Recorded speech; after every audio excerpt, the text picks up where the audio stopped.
Os cangurus são animais marsupiais que se destacam pelo seu tamanho, seus grandes saltos e a curiosa forma de desenvolvimento de seu filhote.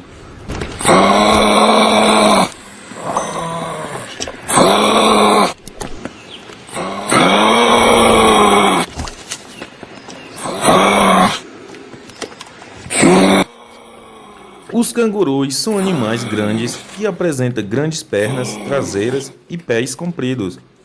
Eles usam as pernas traseiras para saltar e utilizar sua cauda para garantir o equilíbrio necessário.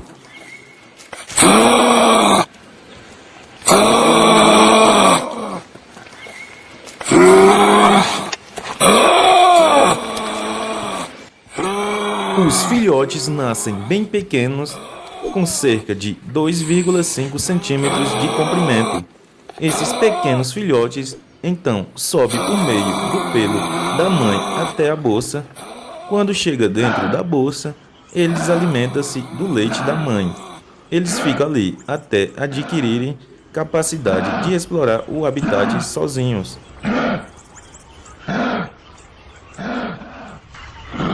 Curiosidades sobre os cangurus. O canguru vermelho, ao nascer, apresenta um tamanho aproximadamente de uma abelha.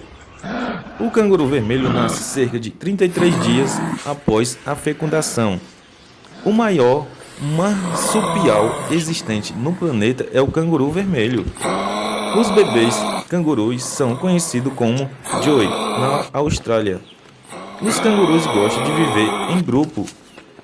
Os cangurus podem saltar até 9 metros em um único salto e pode também atingir até 30 km/h. A cauda do canguru ajuda na locomoção e no equilíbrio. Todas as espécies de cangurus sofrem com a caça, sendo esses animais usados para retirada de carne e também da pele.